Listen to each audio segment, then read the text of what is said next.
Hello student. Last lecture में हमने vector start किया था, आगे इसी को कंटिन्यू करते हैं। देखो, लास्ट लेक्चर में वेक्टर में हम एंगल बिटवीन टू वेक्टर देख रहे थे।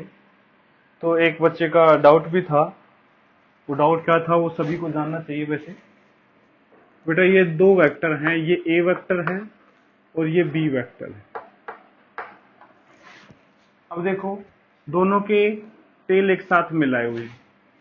हमने कहा था कि ये जो एंगल है ये दोनों के बीच का एंगल बिटवीन वेक्टर्स कहलाएगा, ये वाला। लेकिन ध्यान से देखा जाए तो इन दोनों एरो के बीच में तो ये एंगल भी है।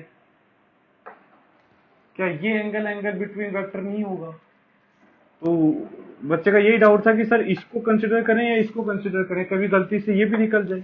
ध्यान रखना बेटा, जो एंगल बिटवीन वेक्टर है, एंगल बिटवीन टू वेक्टर्स, वो हमेशा less than equal to 180 degree रहेगा। मतलब दोनों में से जो 180 से छोटा एंगल है उसको हमें एंगल बिटवीन वेक्टर बोलना है। दो वेक्टर के बीच में एंगल कभी भी 180 से ज्यादा नहीं जाएगा, मिनिमम 0 डिग्री, दोनों एक पैरेलल हो जाएं, और मैक्सिमम जो है वो 180 हो सकता है। ये इधर है तो इसके अपोजिट डायरेक्शन में दूसरा वेक्टर हो जाएगा। जैसे ये ए वेक्टर है और बी वेक्टर 180 से ज्यादा जाने की कोशिश करेगा इधर की तरफ, तो बेटा जो एंगल है वो ये वाला कंसीडर करेंगे, एंगल बिटवीन वेक्टर। इसमें ये वाला एंगल जो है एंगल बिटवीन वेक्टर नहीं होगा, ये वाला एंगल बिटवीन टू वेक्टर होगा। तो ध्यान रखना, वो एंगल कंसीडर करते हैं जो 180 से क्या है, कम है। तो सभी लोग इसको एक बार थोड़ा चाहें तो नोट कर सकते हैं। इसके बाद देखो,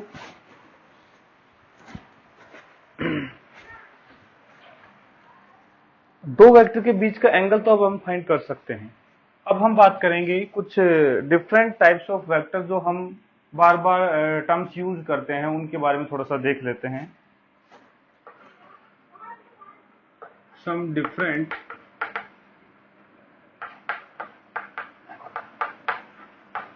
टाइप्स ऑफ वेक्टर यूज्ड। कुछ different type of vector use होते हैं, उनके बारे में वन बाय वन जानते हैं। पहला लिखेंगे यूनिट वेक्टर, नोट करते जाएंगे साथ साथ ही। हेडिंग डाल लेंगे some different types of vector, और उसमें सबसे पहला जो वेक्टर है वो डालेंगे यूनिट वेक्टर। यूनिट वेक्टर में देखो, नाम से ही पता चल रहा है कि इसका जो मैग्नीट्यूड है वो यूनिट होगा, मतलब इसके एरो की जो लेंथ है वो यूनिट लेंथ होगी। तो इसमें नोट करेंगे यूनिट वेक्टर में, it is a vector of magnitude, it is a vector of magnitude 1 unit, magnitude 1 unit, full stop. इसके बाद आगे लिखेंगे unit vector is used to specify, unit vector is used to specify the direction of a vector, the direction of a vector। मतलब सिर्फ direction होता है। देखो, magnitude तो इसका हर बार 1 होने वाला है, मतलब ये मैग्नीट्यूड नहीं सिर्फ डायरेक्शन बताएगा। और यूनिट वेक्टर को हम ए कैप से डिनोट करते हैं। ऐसे एक फिजिकल क्वांटिटी है, वेक्टर क्वांटिटी है, ऊपर ये जो ऐसे लगाए साइन, ये कैप बोलते हैं, ए कैप।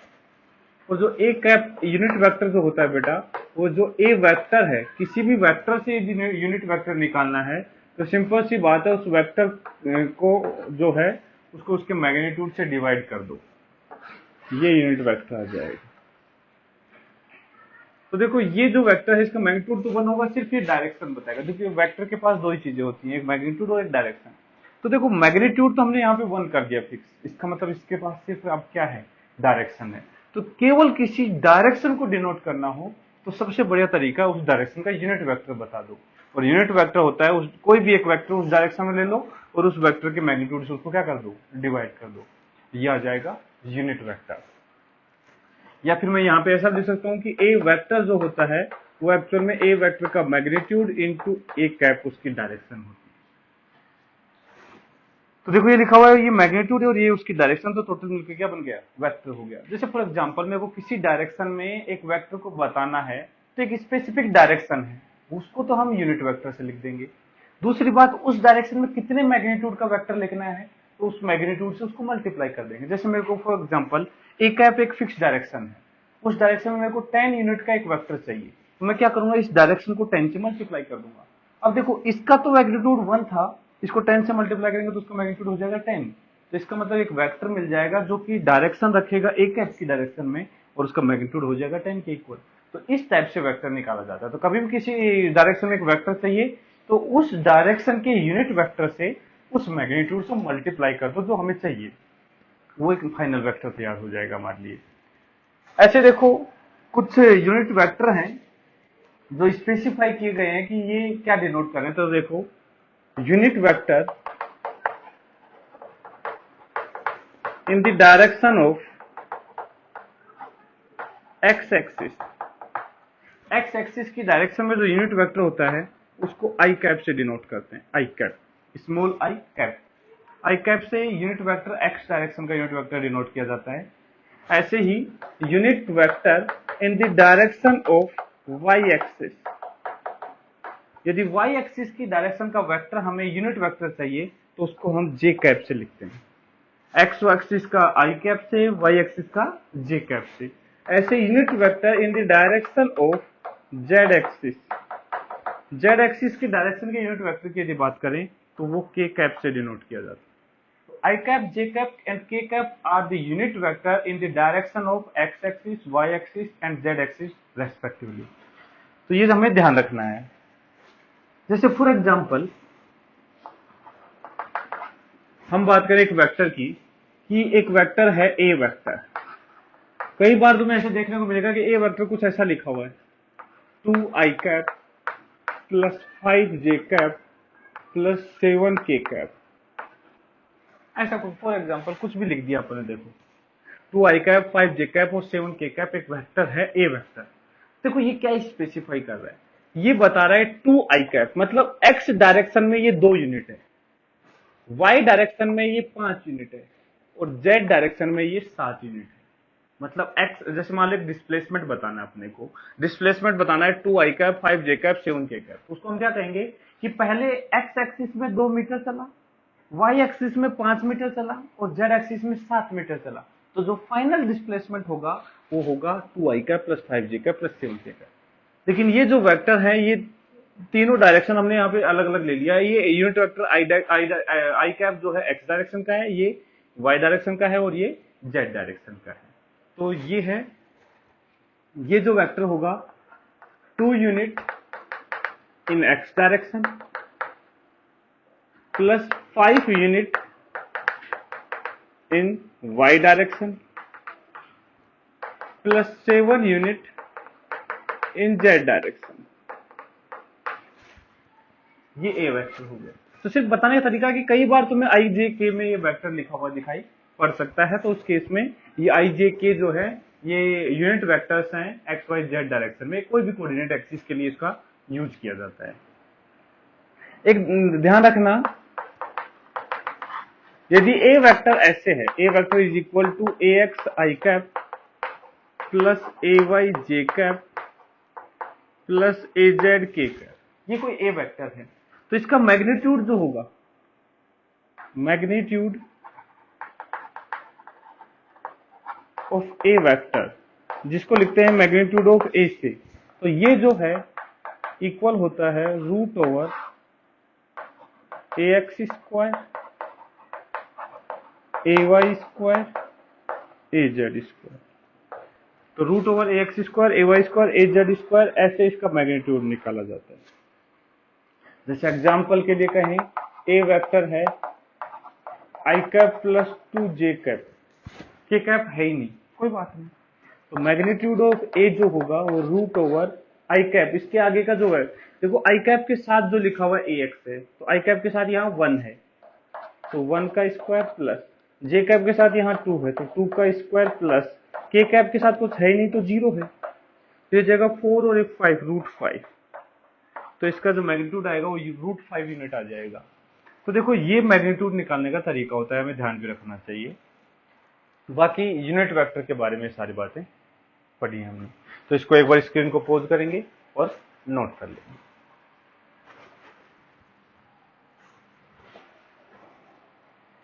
लिख लिया होगा बेटा सबने?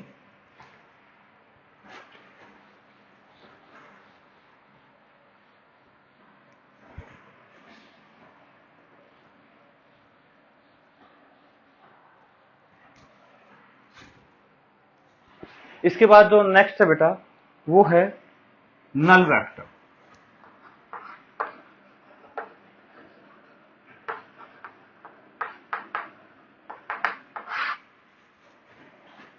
नल वेक्टर क्या है?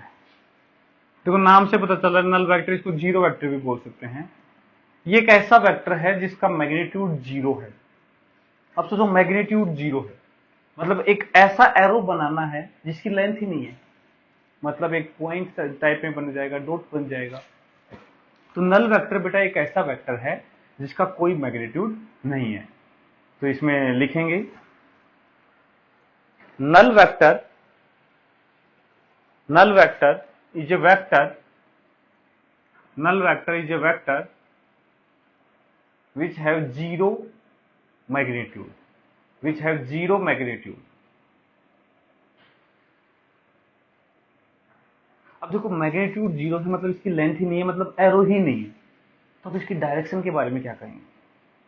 जब मैग्नीट्यूड नहीं है तो ऐसा नहीं कि इसकी डायरेक्शन नहीं है। एक्चुअल में देखो क्या है बेटा, दो वेक्टर क्वांटिटी हैं, एक दो वेलोसिटी ऐसे समझो, दो वेलोसिटी हैं। यदि उन दोनों को सब्ट्रैक्ट करोगे या ऐड करोगे तो रिजल्ट जो आने वाला है वो भी एक वेलोसिटी ही आने वाली है। अब मतलब दो वेक्टर क्वांटिटी को एडिशन या सब्ट्रैक्शन कर रहे हो तो फाइनल जो क्वांटिटी आने वाली है वो भी एक वेक्टर क्वांटिटी आने वाली है। अब सोचो कभी किसी केस में जैसे मैं कहूं कि एक वेलोसिटी है 2 मीटर पर सेकंड, दूसरी वेलोसिटी भी है 2 मीटर पर सेकंड सेम डायरेक्शन, और दोनों को सब्ट्रैक्ट करोगे तो मुझे पता है जीरो आने वाला है, लेकिन दोनों वेक्टर थे तो जो रिजल्ट आएगा वो भी क्या आने वाला है? वेक्टर। तो हमें वहां जीरो नहीं दिखा करके जीरो वेक्टर दिखाना पड़ेगा, नल वेक्टर दिखाना पड़ेगा। तो क्यों? क्योंकि दोनों वेक्टर क्वांटिटी का डिफरेंस भी एक वेक्टर क्वांटिटी है, तो इसलिए वो जीरो एक स्केलर ना होकर के क्या हो जाएगा? वेक्टर। तो नल वेक्टर का यूज जो है वो हम जीरो दिखाने के लिए, जीरो वेक्टर दिखाने के लिए यूज करते हैं। इसका मैग्नीट्यूड कुछ नहीं होता है। इसकी डायरेक्शन के बारे में जरूर एक पॉइंट लिख देंगे आगे, इसमें लिखेंगे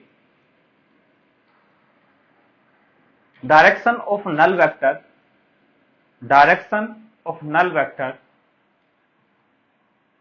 can be taken in any direction मतलब चाहे जिधर ले लो नल वेक्टर। अब कुछ वेक्टर ही नहीं है तो उसकी डायरेक्शन किसी भी डायरेक्शन में ले सकते हैं, चाहे जिधर हमें जरूरत हो उस हिसाब से नल वेक्टर की डायरेक्शन ली जा सकती है। जैसे ए वेक्टर है बेटा कोई, उसमें से ए वेक्टर ही माइनस कर दोगे तो जीरो आ गया, लेकिन ये दोनों वेक्टर है तो इधर भी वेक्टर दिखाना पड़ेगा, तो ये वेक्टर होगा। This is called null vector. अब इसकी डायरेक्शन किसी भी डायरेक्शन में अज्यूम की जा सकती है, ये नल वेक्टर हो गया। थर्ड है, देखो नल वेक्टर के बाद आता है, एक आता है negative vector.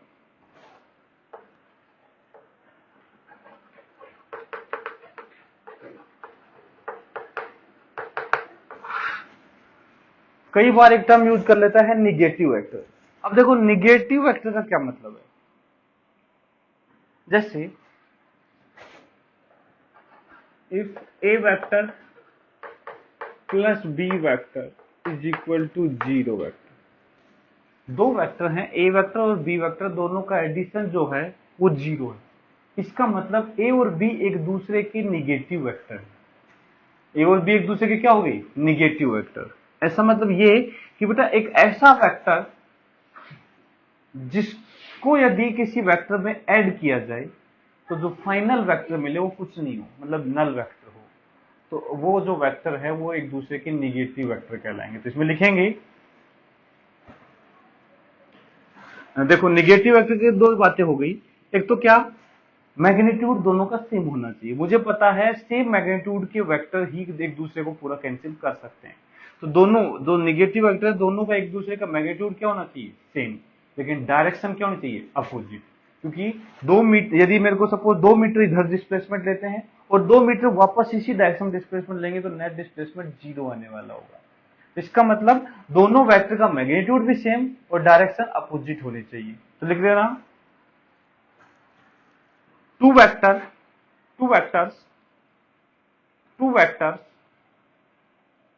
which have same magnitude, two vectors which have same magnitude but opposite direction, two vectors which have same magnitude but opposite direction are called negative vectors of each other, negative vectors of each other। नीचे लिख देना if a vector plus b vector is equal to 0 then b vector is negative vector of a vector। जो b vector है वो a vector का क्या है, negative vector है। तो ऐसे केस में बेटा a वेक्टर और b वेक्टर का जो मैग्नीट्यूड है वो समान होगा, दोनों वेक्टर का जो मैग्नीट्यूड है वो क्या होगा, इक्वल होगा। ऐसे मैग्नीट्यूड दिखा जाता है। डायरेक्शन एक दूसरे के क्या होगी, अपोजिट होगी। यहां से इसको ऐसा भी लिख सकते हैं A vector is negative of B vector. देखो निगेटिव ऑफ बी वेक्टर, तो ये निगेटिव वेक्टर को बताता है, मतलब सिर्फ -1 से मल्टीप्लाई होना चाहिए, वो निगेटिव वेक्टर हो जाएंगे। इसको नोट कर लेंगे। इसके बाद फोर्थ है इक्वल वेक्टर। इक्वल वेक्टर, अब देखो दो वेक्टर हैं एक दूसरे के इक्वल हैं, कब वो एक दूसरे के इक्वल हो सकते हैं उसकी यदि बात करें तो बेटा मैग्नीट्यूड में भी सेम होना चाहिए और डायरेक्शन। देखो वेक्टर के पास दो चीजें हैं, मैग्नीट्यूड और डायरेक्शन। सिंपल सी बात है, दो क्वांटिटी इक्वल तो तभी होंगी जब वो सेम फिजिकल क्वांटिटी होंगी, तो कंपल्सरी रिक्वायरमेंट है, ये हम यूनिट्स एंड डायमेंशन में देख चुके हैं। फोर्स के इक्वल हो सकता है, फोर्स लेंथ के इक्वल कभी भी नहीं हो सकता, तो वो तो ठीक है। उसके अलावा यदि वेक्टर की बात करें तो दो फोर्स जो वेक्टर हैं वो दोनों इक्वल तब होंगे जब वो सेम मैग्नीट्यूड के होंगे और सेम डायरेक्शन में होंगे, तभी उन दोनों को हम इक्वल वेक्टर बोल सकते हैं। तो इसका मतलब इसमें इक्वल वेक्टर के लिए डेफिनेशन ये हो जाएगी कि which have same magnitude and same direction, मतलब आइडेंटिकल एक दूसरे की तरह दिखने वाले वेक्टर हैं। तो लिखेंगे two vectors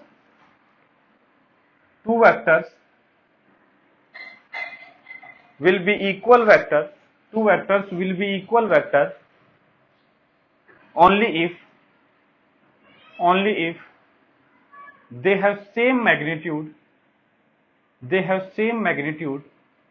and same direction, same magnitude and same direction।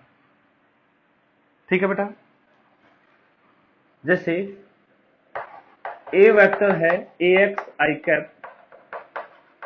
ay j cap, az k cap, b vector है bx I cap, by j cap and bz k cap. तो if a vector is equal to b vector, यदि दोनों vector equal हैं then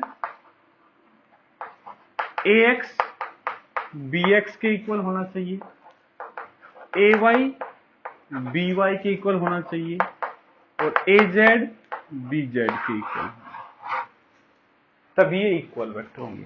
तो ध्यान से देखना, देखने में इक्वेशन एक लग रही है कि a vector equal to b vector, लेकिन यदि i j के तीन डायरेक्शन में लिखे हुए हैं तो ये तीन इक्वेशन बनेंगे। कैसे, ax इक्वल टू bx एक equation, ay is equal to by दो equation, az is equal to bz तीन इक्वेशन।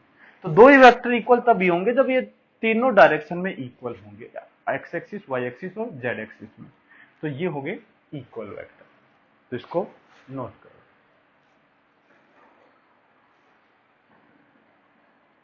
इसके बाद है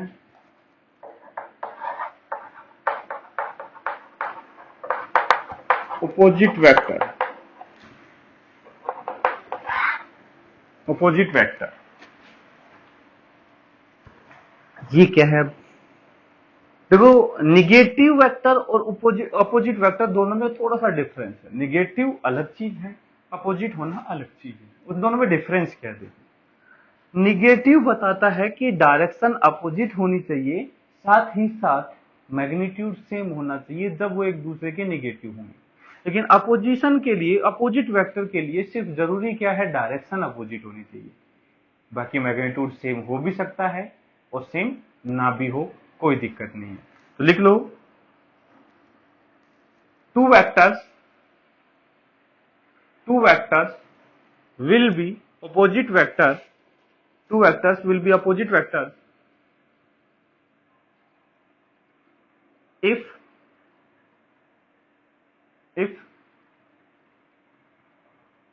they have they have opposite direction, if they have opposite direction, although magnitude may be equal or may not be, although magnitude may be equal or may not be। मतलब ये vector है और ये vector, ये A है और ये B है, दोनों एक दूसरे के अपोजिट वेक्टर है। मैग्नीट्यूड तो सेम नहीं है, लेकिन ये दोनों एक दूसरे के क्या है? अपोजिट। मतलब कोई कहे कि एक पर्सन है जो ईस्ट की तरफ जा रहा है, दूसरा है वेस्ट की तरफ जा रहा है, तो दोनों एक दूसरे के अपोजिट जा रहे हैं। अब वो कितनी वेलोसिटी जा रहे हैं वो मैटर नहीं कर रहा, लेकिन दोनों एक दूसरे के अपोजिट जा रहे हैं। तो अपोजिट वेक्टर ये होंगे, मैग्नीट्यूड सेम हो भी सकता है और ना भी हो। मतलब negative vector is opposite vector, but opposite vector negative vector हो जरूरी नहीं। अब देखो, इसका मतलब दोनों की डायरेक्शन अपोजिट है, तो इसको देखो लिखने का तरीका क्या होता है। यदि मुझे पता है दोनों का मैग्नीट्यूड, मैं यूनिट वेक्टर ले लूं, A cap will be equal to negative of B cap, A cap will be equal to negative of B cap. देखो मैंने क्या किया, मैग्नीट्यूड दोनों का अलग था ना, तो मैंने यूनिट वेक्टर ले लिया, जिससे क्या हुआ, दोनों का मैग्नीट्यूड क्या हो गया? सेम हो गया। तो मैग्नीट्यूड सेम हो गया, डायरेक्शन अपोजिट, मतलब इन दोनों के जो यूनिट वेक्टर हैं वो निगेटिव वेक्टर रहेंगे एक दूसरे के। मतलब अपोजिट वेक्टर जो है उनके जो यूनिट वेक्टर जो होंगे, दो वेक्टर यदि अपोजिट हैं तो उनके जो यूनिट वेक्टर हैं वो एक दूसरे के निगेटिव वेक्टर होंगे। जैसे A cap is equal to negative of B cap, ये अपोजिट वेक्टर की बात होगी। इसके बाद आता है पैरेलल वेक्टर।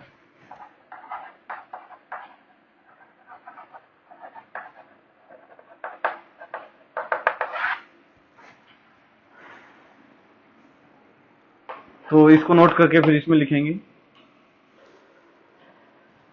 पैरेलल वेक्टर में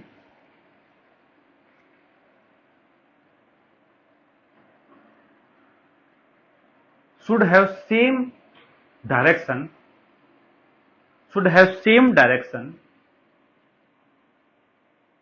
but magnitude may be same or may not be, मतलब ये वेक्टर और ये वेक्टर दोनों पैरेलल ही हैं, ध्यान से देखें। मतलब जरूरी क्या है, ए कैप जो है वो बी कैप के इक्वल होना चाहिए, मतलब दोनों के जो यूनिट वेक्टर हैं वो इक्वल होने चाहिए, ये जरूरी है।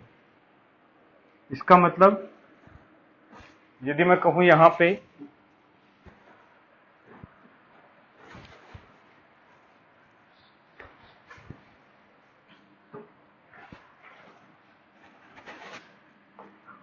if A vector is parallel to B vector,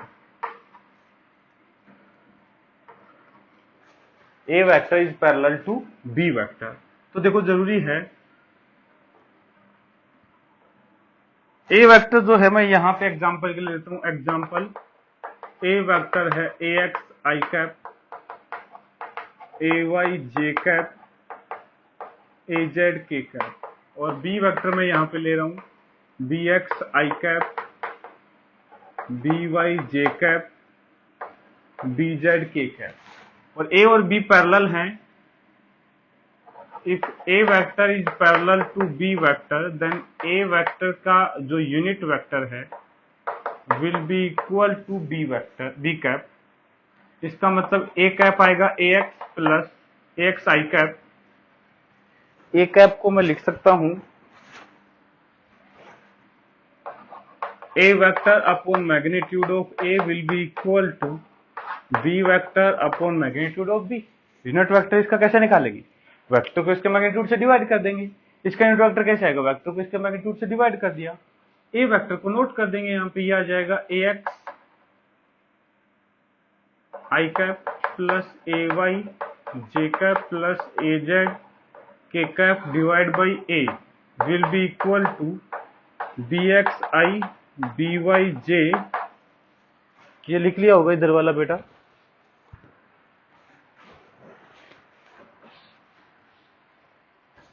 bx i by j plus bz k divide by b। ये दोनों इक्वल होने चाहिए। अब दो वेक्टर इक्वल कब होंगे? जब i का कोफिशिएंट दोनों का इक्वल हो, j का कोफिशिएंट दोनों का इक्वल हो, k का कोफिशिएंट दोनों का इक्वल हो। मतलब यहां से ax upon a will be equal to bx upon b। a है मैग्नीट्यूड ऑफ a, b है मैग्नीट्यूड ऑफ b। दूसरा ay upon magnitude of a is equal to by upon magnitude of b। ऐसे ही az upon magnitude of a is equal to bz upon magnitude of b। तो parallel vector होने की जो condition ये आ गई, ax upon a bx upon b के इक्वल होना चाहिए, ay upon a by upon b के इक्वल होना चाहिए ऐसे। या फिर चाहो तो पूरा दोनों के यूनिट वेक्टर की जो डायरेक्शन है वो सेम कर दिया हमने, तो यहाँ से ऐसा भी हो सकता है। ये यूनिट वेक्टर हो गया। तो पैरेलल वेक्टर देखने हो तो इन दोनों का यूनिट वेक्टर निकालो, चेक करो दोनों सेम है तो वो पैरेलल होंगे, अदरवाइज वो पैरेलल नहीं होंगे। ये हो गया। तो देखो कितने पॉइंट हो गए? यूनिट वेक्टर हो गया, नल वेक्टर हो गया 2, इक्वल वेक्टर हो गया 3, अपोजिट हो गया 4, पैरेलल हो गया 5, तो निगेटिव हो गया 6 वेक्टर हो चुके हैं। इसके बाद है परपेंडिकुलर वेक्टर।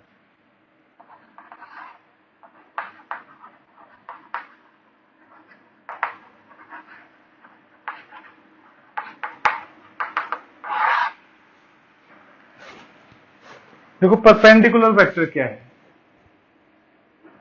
देखो पता ही है कि जब angle between two vectors 90 degree कर दो तो वो एक दूसरे के परपेंडिकुलर हो जाएंगे। If angle between a vector and b vector is equal to 90 degree, then a vector will be perpendicular to b vector। दो वेक्टर के बीच का एंगल यदि 90 है तो वो परपेंडिकुलर होंगे। इसको बेटा आगे जाके हम एक एक्सप्रेशन निकालते हैं, हम उसको कंडीशन हम यहाँ लिख लेते हैं। If a vector is perpendicular to b vector, then a vector dot b vector will be equal to 0।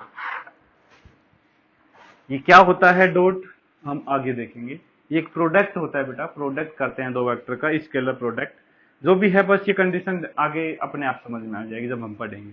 लेकिन परपेंडिकुलर के लिए अभी इतना ध्यान रखो कि दो वेक्टर परपेंडिकुलर है, मतलब दोनों वेक्टर के बीच का जो एंगल है वो 90 डिग्री होना चाहिए। ऐसे ही इसके बाद है, देखो ये था परपेंडिकुलर वेक्टर, जब दो वेक्टर के बीच का जो एंगल है वो 90 डिग्री हो। इसके बाद कोप्लेनर। कोप्लेनर देखो जैसे इस बोर्ड में ही कुछ वेक्टर बनाए जाएं, सारे इसी के प्लेन में हैं, वो कोप्लेनर होंगे। कोप्लेनर वेक्टर देखो जैसे ये वेक्टर है, इस बोर्ड में कितने भी वेक्टर बना लो वो सारे एक दूसरे के साथ क्या बन जाएंगे? कोप्लेनर वेक्टर बन जाएंगे। तो कोप्लेनर वेक्टर का मतलब है कि सारे वेक्टर्स को यदि मैं एक प्लेन में रख सकता हूं, एक प्लेन में रख सकता हूं, तो वो वेक्टर कोप्लेनर कहलाएंगे। इसके लिए कंडीशन होती है, वो क्या?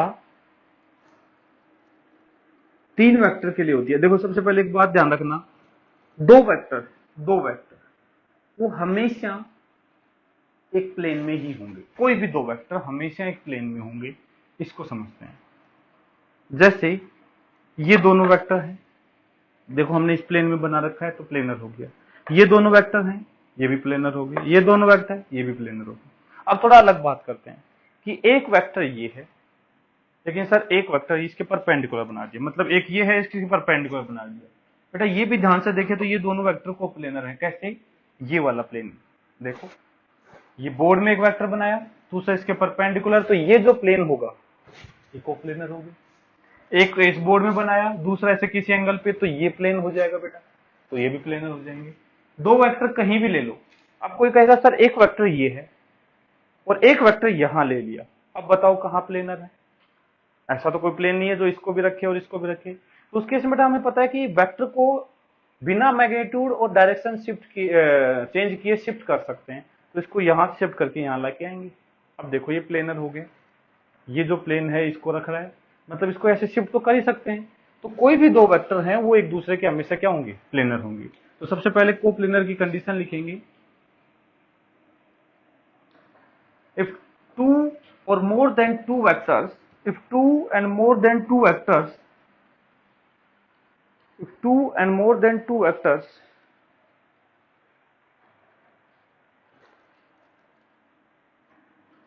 can exist in a plane, can exist in a plane, then they are called coplanar vectors.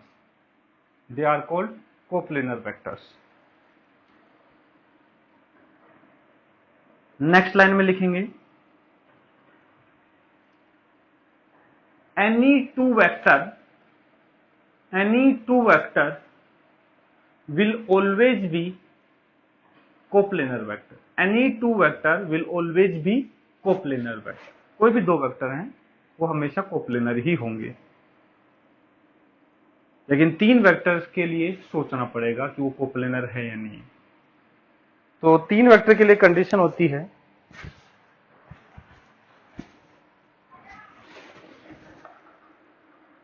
if a vector and b vector and c vector are coplanar vector, then a vector cross b vector dot c vector will be 0। इसको ऐसे लिखते हैं box A B C. ये क्या होता है आगे बातें करेंगे, क्रॉस क्या होता है, डॉट क्या होता है, आगे इस चैप्टर में हम पढ़ने वाले हैं। लेकिन ये 0 है तो वो एक कोप्लेनर वेक्टर होंगे। ये कैसे आता है उसके बारे में हम बातें बाद में करेंगे। ये दोनों कंडीशन सिर्फ यहां लिखना है, आगे अपने आप समझ में आ जाएंगे जब हम पढ़ेंगे उन चीजों को। तो ये some different types of vector थे जो बार बार हमारे काम में आते हैं, हम बार बार इन टर्म्स को यूज करते हैं। इसके बाद नेक्स्ट जो है वो हम पढ़ेंगे कुछ वेक्टर्स की प्रॉपर्टीज हैं, वो हमें ध्यान रखनी होती हैं। तो पहले स्क्रीन पोज करके और इन सभी को नोट कर लो। नोट कर लिया होगा बेटा?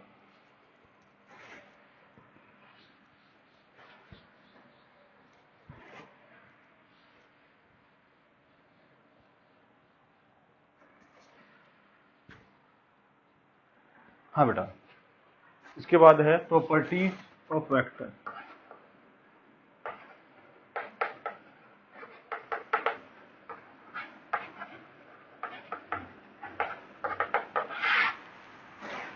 सम प्रॉपर्टीज ऑफ वेक्टर। देखो वो क्या क्या प्रॉपर्टीज हैं, कुछ जो काफी काम की प्रॉपर्टी हैं, सिर्फ हम उन्हीं को देखेंगे। पहला है वेक्टर जो होते हैं वो कम्यूटेटिव प्रॉपर्टी को फॉलो करते हैं। कम्यूटेटिव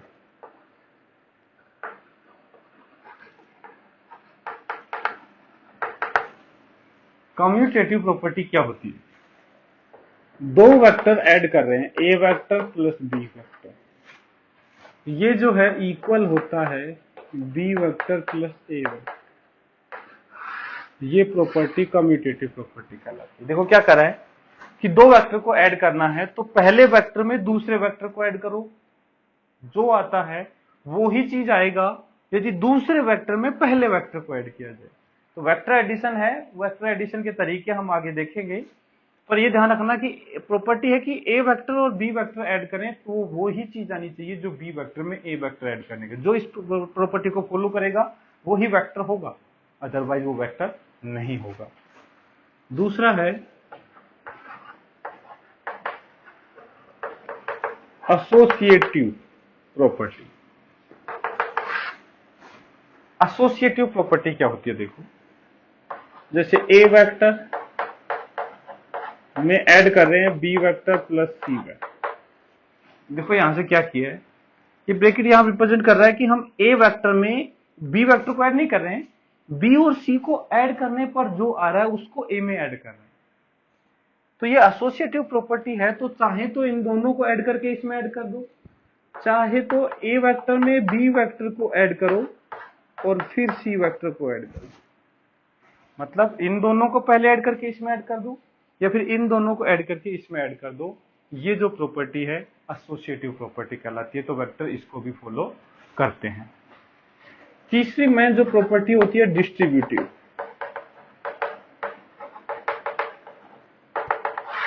डिस्ट्रीब्यूटिव क्या होती है, देखो दो टाइप के डिस्ट्रीब्यूशन है, एक स्केलर का डिस्ट्रीब्यूशन और एक वेक्टर का डिस्ट्रीब्यूशन। जैसे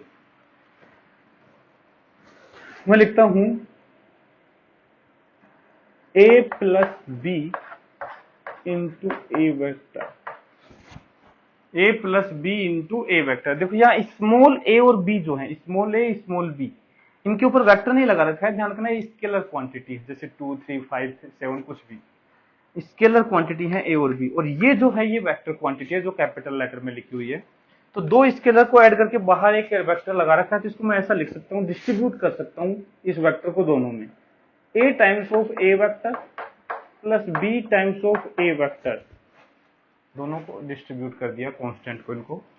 एक होता है a into A vector plus B vector, a into A vector plus B vector, मतलब यहाँ एक कांस्टेंट को दोनों वेक्टर में डिस्ट्रीब्यूट करना है, तो इसको हम कहेंगे a into A vector plus a into B vector.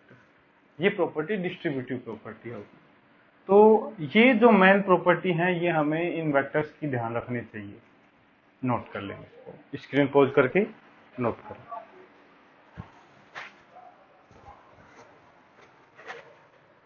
लिख लिया होगा बेटा सभी ने।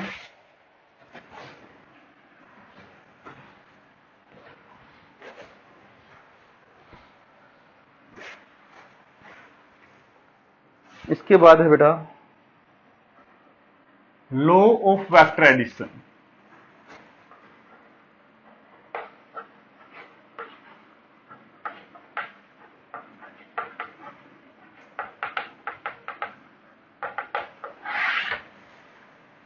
वेक्टर्स को ऐड कैसे किया जाता है वो सीखते हैं, एडिशन करना सीखते हैं वेक्टर्स का। इसमें सबसे जो पहला लॉ ऑफ वेक्टर एडिशन है ट्रायंगल लॉ ऑफ एडिशन।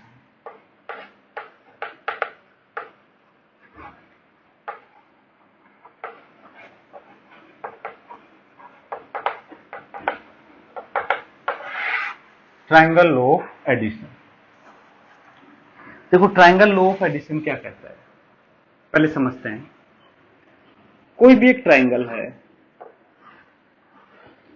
किसी भी शेप का है, इक्विलैटरल, आइसोसेलेस या कोई भी रैंडम कोई भी शेप का है, इसमें दो एडजेसेंट वेक्टर जो हैं, दो एडजेसेंट वेक्टर, जैसे मैं कहता हूं ये है एक, तो ये ए वेक्टर है, दो जो साइड हैं इसकी, दो एडजेसेंट साइड हैं, ये एक ही सेंस में, मतलब एक ही डायरेक्शन के रोटेशन में, जैसे ये टेल है इसका, ये इसका हेड है, ये इसकी टेल है, ये इसका हेड है। तो एक सेंस ऑफ रोटेशन बताता है कि टेल से हेड फिर टेल से हेड, ये एक सेंस ऑफ रोटेशन हो गया। मतलब ये एंटी क्लॉकवाइज भी हो सकता है, ये क्लॉकवाइज में भी हो सकते थे। तो ऐसे अरेंजमेंट में दो साइड आ गई, दो एडजेसेंट साइड हो गई। यदि ये दोनों ए वेक्टर और बी वेक्टर को रिप्रेजेंट कर रही हैं, तो इस ट्राइंगल की जो थर्ड साइड होगी, जो इस ट्राइंगल को कंप्लीट कर रही है, वो साइड अपोजिट सेंस में इन दोनों के एडिशन को रिप्रेजेंट करेगी। मतलब ये जो साइड होगी ये इस डायरेक्शन में लेंगे हम ऐसे,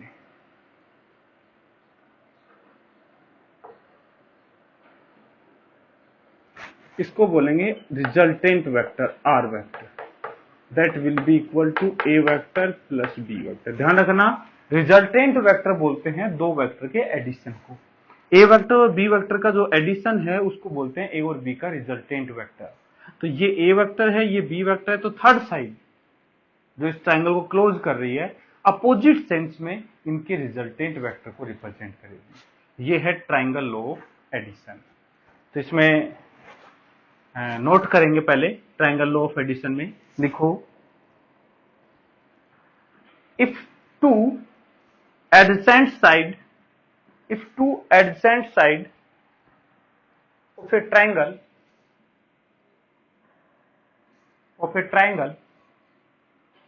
represent a vector and b vector, represent a vector and b vector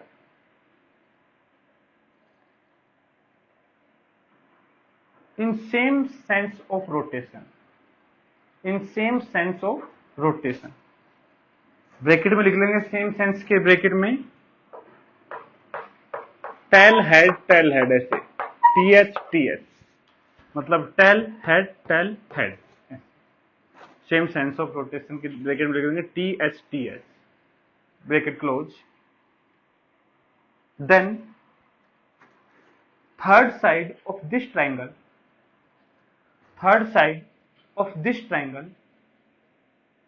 in opposite sense of rotation, in opposite sense लिख दो सिर्फ, in opposite sense will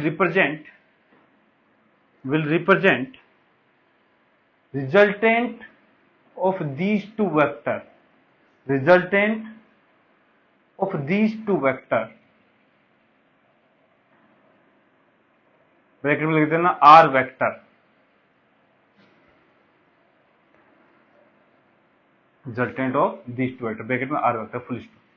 मतलब दो साइड यदि ए और बी वेक्टर को रिप्रेजेंट कर रही है तो थर्ड साइड अपोजिट सेंस में इनके रिजल्टेंट वेक्टर को रिप्रेजेंट करेगी।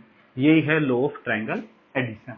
ध्यान रखना, ये टेल है, ये हेड है, ये टेल है, ये हेड है, टी एच अरेंजमेंट में लगाया। अब क्या करते हैं कि ये जो रिजल्टेंट वेक्टर है वो पहले वाले वेक्टर के टेल से शुरू होगा, उसका टेल, और लास्ट जो दूसरा वेक्टर था उसके हेड पे खत्म होगा, उसका हेड। तो ये जो वेक्टर है ये रिजल्टेंट वेक्टर आएगा। जैसे फॉर एग्जांपल यदि एक वेक्टर ऐसे है और एक वेक्टर ऐसे है तो इन दोनों का रिजल्टेंट वेक्टर जो आएगा वो ये आएगा, टेल हेड, इसको ऐसे मिला दिया।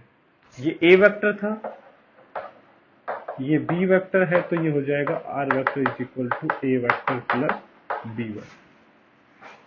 ऐसे ही मान लो एक ये वेक्टर है, दूसरा ये वेक्टर है, तो ये ए वेक्टर है, ये बी वेक्टर है, इन दोनों का रिजल्टेंट ये नहीं आएगा क्योंकि ये देखो टेल हेड अरेंजमेंट में नहीं है। तो इसको सबसे पहले इसको चेंज करना पड़ेगा इससे, ये ए वेक्टर इस बी वेक्टर के टेल को यहां पे रख दो, एज इट इज सीधा शिफ्ट कर दो, तो यहां से ऐसा शिफ्ट कर दो, ये हो जाएगा बी वेक्टर।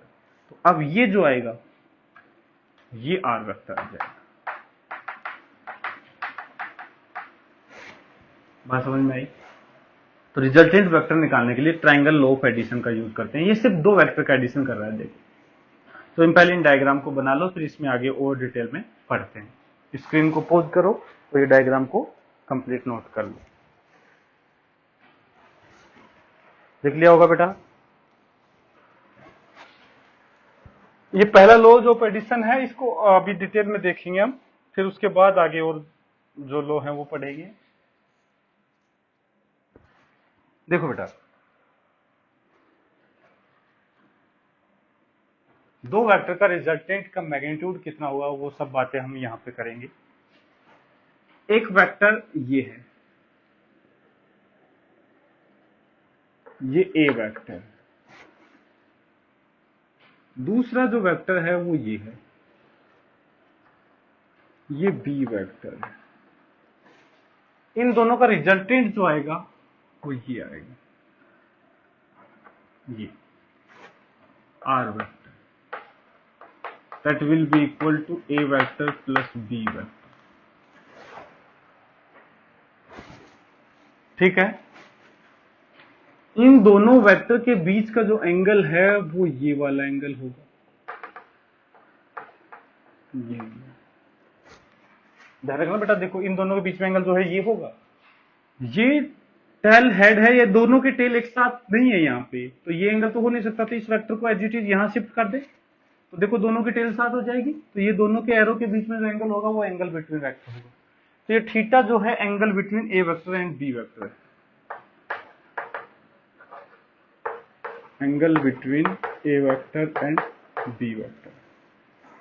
अब देखो मेरे को इस रिजल्टेंट वेक्टर की लेंथ निकालनी है, और ये जो फाइनल ए वेक्टर के साथ एंगल बना रहा है इसको अल्फा बोल दिया। अल्फा है angle between resultant vector and A vector, ठीक है। अब देखो इस लेंथ को निकालने के लिए मैंने क्या किया, इस ट्रायंगल को कंप्लीट कर लेते हैं।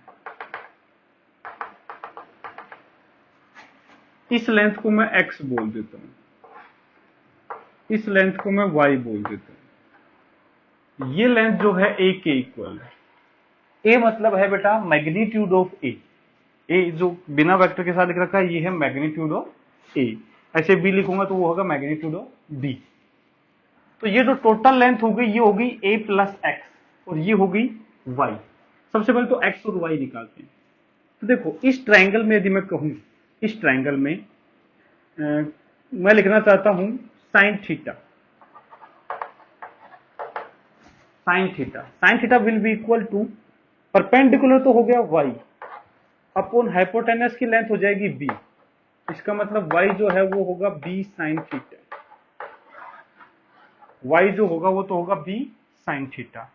ऐसे ही यहां पे लिखना चाहता हूं मैं कोस थीटा, जो हो जाएगा बेस अपॉन हाइपोटेनस, बेस हो जाएगा x और हाइपोटेनस की लेंथ हो जाएगी b, तो x will be equal to b cos theta, x will be equal to b cos theta.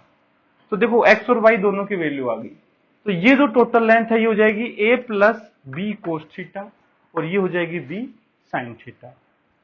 तो मैं कहूंगा जो रिजल्टेंट लेंथ है आर वेक्टर की, जो ये लेंथ है, ये लेंथ ये है हाइपोटेनस इस बड़े ट्रायंगल की, तो ये हो जाएगी बेस का स्क्वायर प्लस परपेंडिकुलर का स्क्वायर, तो ये हो जाएगा a प्लस एक्स, एक्स जो है वो है b cos theta, a plus b cos theta का स्क्वायर प्लस ये है y है b साइन थीटा,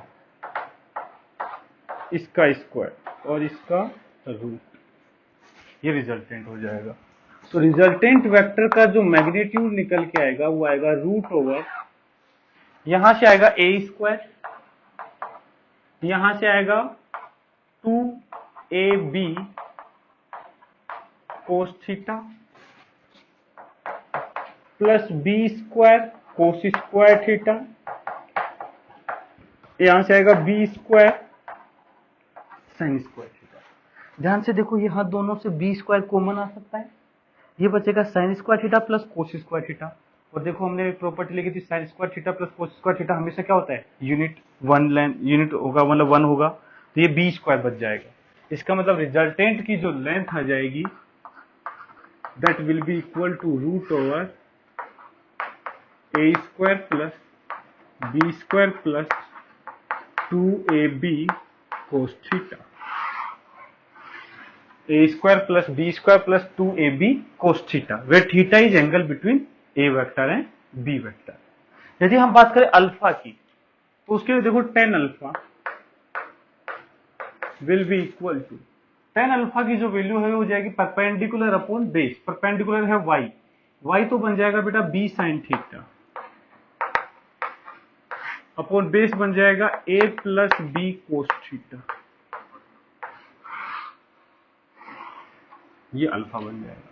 तो ध्यान रखना tan अल्फा में भी ध्यान रखना बेटा, अल्फा जो एंगल है a के साथ, तो जिसके साथ एंगल लेना है ये जो b sine theta b cos theta है उसके साथ नहीं है, मतलब जिसके साथ एंगल लेना है वो तो एज इट इज a यहां आएगा, तो b आ जाएगा, b का साइन थीटा ऊपर आएगा, b का कोस थीटा नीचे आएगा, ये tan अल्फा। ऐसे यहां से tan बीटा भी निकाल सकते हैं, इस वाले एंगल से, जैसे ये बी वेक्टर था और ये बीटा एंगल था, तो उस केस में ट्रायंगल दूसरा बनाना पड़ेगा हमें, इसके हिसाब से ट्रायंगल बनाना पड़ेगा, ये ट्रायंगल काम नहीं देगा। तो यहां से हम सीधा कर सकते हो, यहाँ ए आ जाएगा, ए आ जाएगा, यहाँ बी आ जाएगा, तो ए साइन थीटा बी प्लस ए कोस थीटा। पर ये जो फॉर्मूला है ज्यादा काम का नहीं है, हमारे ज्यादा काम का ये है। हमें पता है कि यदि हमें ये एंगल पता है तो ये एंगल तो मैं सीधा निकाल सकता हूँ, क्योंकि थीटा मुझे पता है, थीटा पता है तो ये हो जाएगा पाई माइनस थीटा, ये अल्फा, तो ट्रायंगल के 180 से एडिशन होता है एंगल का, तो ये एंगल आ जाएगा। तो वो कोई बड़ी बात नहीं है, वो तो हम ज्योमेट्री से भी सोल्व कर सकते हैं, लेकिन ये रिजल्टेंट का फॉर्मूला हमारे फ्रिक्वेंटली काम आता है, ये हमें रटा हुआ होना चाहिए बिल्कुल as it is.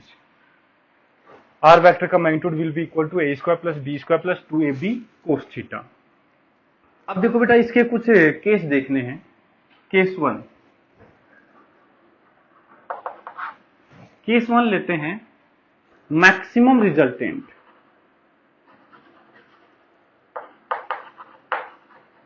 For maximum resultant,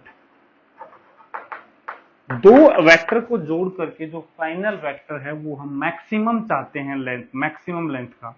तो उसके लिए क्या कंडीशन होना चाहिए, दोनों ये बताओ, ये वैल्यू मैक्सिमम, ए और बी तो बेटा कुछ कांस्टेंट हैं, उनकी लेंथ है वो तो फिक्स है, हम सिर्फ यहां चेंज कर रहे हैं एंगल। तो एंगल की वैल्यू क्या रखें कि ये मैक्सिमम आ जाए, तो उसके लिए सिंपल सी बात है बेटा, कोस थीटा की वैल्यू मैक्सिमम होनी चाहिए, और कोस थीटा तो 0 डिग्री पे मैक्सिमम होता है 1, तो इसका मतलब थीटा जो है यहाँ पे वो 0 डिग्री होना चाहिए। तो दो का रिजल्टेंट मैक्सिमम तब आएगा जब थीटा क्या रहा होगा 0, and resultant will be equal to root over A square plus B square plus 2ab, A square plus B square plus 2ab।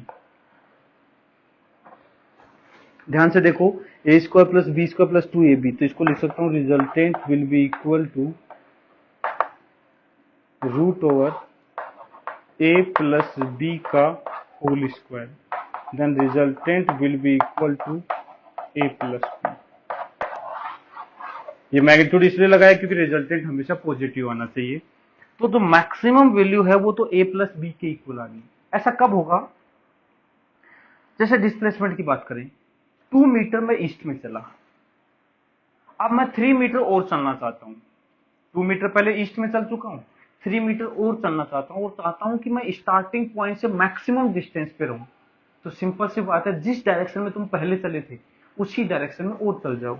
जैसे यहां से 2 मीटर इधर चला, ये ए वेक्टर हो गया, ऐसे ही 3 मीटर यदि इधर और चल जाओगे बी वेक्टर, तो दोनों का एडिशन देखो सिंपल यहां आ जाएगा, तो मैक्सिमम लेंथ के इक्वल आ जाएगा।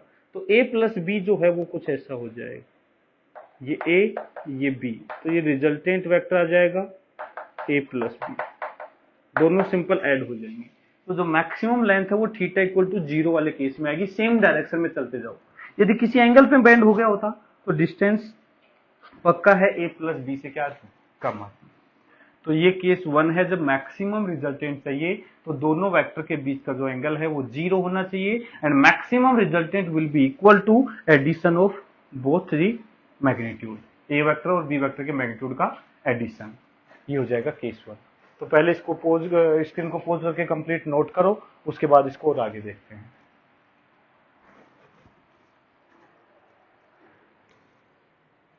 लिख लिया होगा बेटा सभी ने?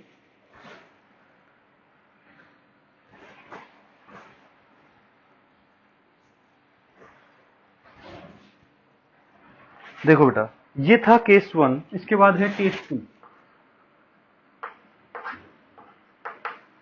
फॉर मिनिमम रिजल्टेंट,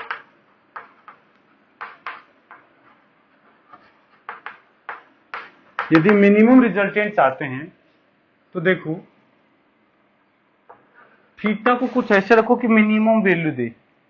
तो ये है इसका प्लस बी का प्लस 2ab कोस थीटा, तो यदि बेटा ये मिनिमम -1 हो सकता है, तो ये -1 कब होगा, जब ये थीटा पाई के इक्वल हो। कोस 180 -1 होता है बेटा, तो थीटा होना चाहिए 180 के इक्वल। मतलब दोनों वेक्टर एक दूसरे के अपोजिट, मतलब 4 मीटर जाकर के वापस 2 मीटर आ जाओगे एज इट इज वापस अपोजिट डायरेक्शन में, तो तुम स्टार्टिंग पॉइंट से मिनिमम डिस्टेंस पे रहोगे। तो थीटा जो है वो 180 होना चाहिए, दोनों सब्ट्रैक्ट हो जाएंगे, और यहाँ पे रिजल्टेंट की जो वैल्यू है that will be equal to root over A square plus B square, और ये -2ab हो जाएगा क्योंकि कोस थीटा की वैल्यू -1 आ गई, और ये बन जाएगा resultant is equal to root over a minus B का होल स्क्वायर। तो रिजल्टेंट की जो वैल्यू है वो magnitude of a minus B, क्या कर दिया अपने, ये सिर्फ वेक्टर नहीं सिंपल माइनस होगा,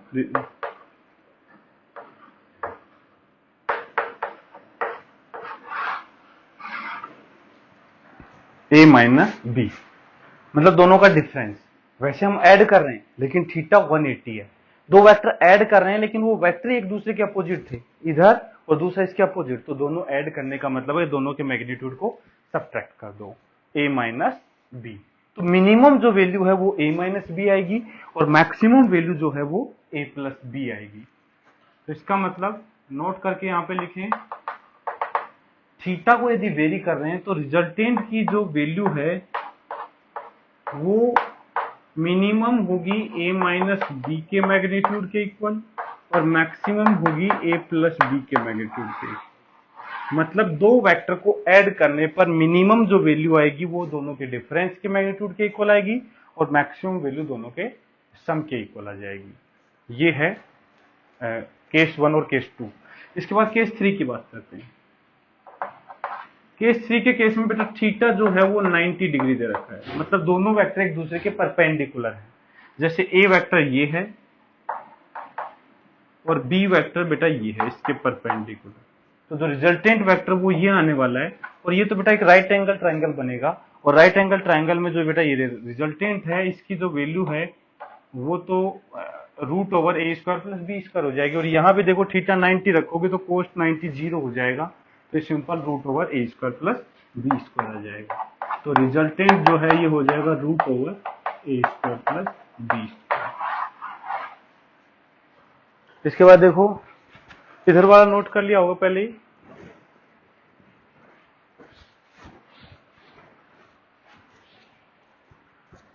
इसके बाद देखो एक केस 4 हो रहा है, ये काफी ज्यादा इंपॉर्टेंट है, बार बार काम में आता है, ध्यान रखना। देखो केस 4 में हम क्या लेते हैं, when magnitude of A is equal to magnitude of B, मतलब ए और बी का जो मैग्नीट्यूड है वो सेम है, सेम मैग्नीट्यूड के वेक्टर है, उनको ऐड कर रहे हैं। तो रिजल्टेंट का जो फॉर्मूला है बेटा वो था root over A square plus B square plus 2ab। Suppose A और बी इक्वल है, इसको मैंने ए के इक्वल बोल दिया, कोई भी है ए या बी को, किसी को, जैसे दोनों ए और बी के मैग्नीट्यूड की वैल्यू सेम है तो या तो ए कंसिडर कर लो या बी कंसिडर कर लो। तो ए स्क्वायर प्लस बी स्क्वायर भी अब ए स्क्वायर ही बन जाएगा प्लस 2a इंटू बी, तो a इंटू बी भी अब देखो बी को ए के इक्वल रखोगे तो ए स्क्वायर आ जाएगा इंटू कोस थीटा, ये आ जाएगा। तो यहाँ रिजल्टेंट का जो मैग्नीट्यूड आएगा वो देखो A square plus A square 2a square और 2a स्क्वायर को कॉमन लेंगे तो ये आ जाएगा root over 2a square 1 plus cos theta, 1 plus cos theta. तो नोट याद करो बेटा, बिकॉज 1 प्लस कोस थीटा जो होता है वो 2 कोस स्क्वायर थीटा बाई 2 होता है, 2 कोस स्क्वायर थीटा बाई 2। याद करो 1 प्लस कोस थीटा बाई 2 को कोस स्क्वायर थीटा बाई 2 लिखा था। ये फॉर्मूला मैंने ट्रिग्नोमेट्री पढ़ाते टाइम बताया था और याद रखने चाहिए बेटा, बहुत ज्यादा काम के हैं। तो रिजल्टेंट का जो मैग्नीट्यूड है तो 2 पहले से है, 2 यहां से आएगा तो 4 root over 4a square cos square theta by 2। इसका मतलब रिजल्टेंट का जो मैग्नीट्यूड है वो हो जाएगा 2a कोस थीटा बाई 2, और इसके मोड लगा देंगे क्योंकि ये पॉजिटिव वैल्यू ही आनी चाहिए, मैग्नीट्यूड हमेशा प्लस का होगा। तो दोनों वेक्टर का जो एडिशन है वो हो जाएगा 2a कोस थीटा बाई 2। तो इसको हमें याद ऐसे रखना है, if two vector are of equal magnitude and then resultant of these two vector will be equal to 2a cos theta by 2, where theta is angle between a vector and b vector। तो theta by 2 लेंगे बेटा, ध्यान रखना theta by 2। For example के लिए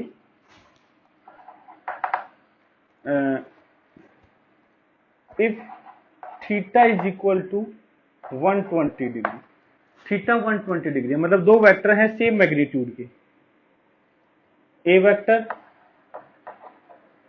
और ये B vector, दोनों में एंगल 120 डिग्री है और ए और बी मैग्नीट्यूड में इक्वल, तो इनका जो रिजल्टेंट आएगा इन दोनों को ऐड करने पर रिजल्टेंट वेक्टर जो आएगा वो आएगा 2a cos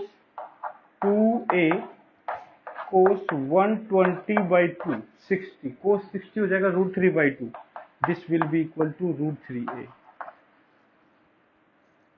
सॉरी 120/2,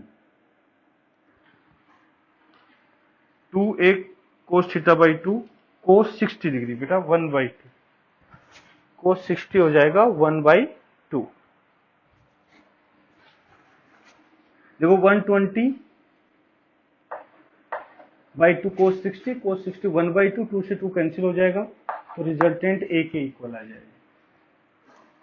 ठीक है, ऐसे ही if theta is equal to 60 degree, 60 degree है तो रिजल्टेंट जो है वो आ जाएगा 2a cos 60/2, that will be equal to √3a,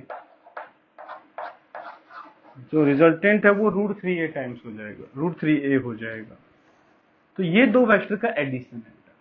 तो ये केस हमें ध्यान रखना है कि जब दो वेक्टर के मैग्नीट्यूड सेम होते हैं, मतलब सेम मैग्नीट्यूड के दो वेक्टर को ऐड किया जाता है, उनका जो रिजल्टेंट आता है वो 2a cos θ/2 आता है। और ये दो केस याद भी रख सकते हैं जब दो वेक्टर इक्वल मैग्नीट्यूड के हैं, दो वेक्टर इक्वल मैग्नीट्यूड के हैं और 120 डिग्री के एंगल पर हैं, तो उनका जो रिजल्टेंट है वो भी उतने मैग्नीट्यूड का आएगा। मतलब यदि मैं एक वेक्टर को फोर्स कंसीडर कर लूं, मैं कहूं 10 न्यूटन और 10 न्यूटन दो फोर्स हैं, दोनों एक दूसरे से 120 डिग्री के एंगल पे लग रहे हैं, तो उनका बेटा दोनों का जो रिजल्टेंट फोर्स जो आएगा वो भी 10 न्यूटन ही आएगा, लेकिन उनकी जो डायरेक्शन है वो इन दोनों के बीच में आ जाएगी। मतलब कोई ऑब्जेक्ट को यदि 10 न्यूटन से इधर खींचोगे, 10 न्यूटन से इधर खींचोगी, तो एक्चुअल में वो ऑब्जेक्ट इस साइड में जाएगा और उसका जो नेट फोर्स आएगा वो भी 10 न्यूटन आएगा, क्योंकि थीटा जो है मैंने 120 लिया है और फोर्स का मैग्नीट्यूड सेम है। तो ध्यान रखना, जब दो इक्वल मैग्नीट्यूड के फोर्स 120 डिग्री के एंगल पे लगते हैं तो उनका जो रिजल्टेंट फोर्स आएगा वो भी सेम वही आएगा जो हमने अप्लाई किया है। यदि वो दोनों 60 डिग्री के एंगल पे लगाते हैं तो उनका रिजल्टेंट फोर्स जो होगा, हम जो एक फोर्स लगा रहे हैं उसका √3 टाइम्स हो जाएगा। तो ये चीजें हमें ध्यान रखनी है, जैसे जैसे हम क्वेश्चन में अप्लाई करेंगे और अच्छे से समझ पाएंगे इन चीजों को। अभी आज के लेक्चर के लिए हम सिर्फ इतना ही पढ़ेंगे, बाकी नेक्स्ट लेक्चर में, अभी तो हमने दो वेक्टर को एडिशन करना सीखा है, अगले लेक्चर में हम दो वेक्टर का सब्ट्रैक्शन करना भी सीखेंगे। इस स्क्रीन को पॉज करके लास्ट में इसको पूरा नोट कर लो। Thank you.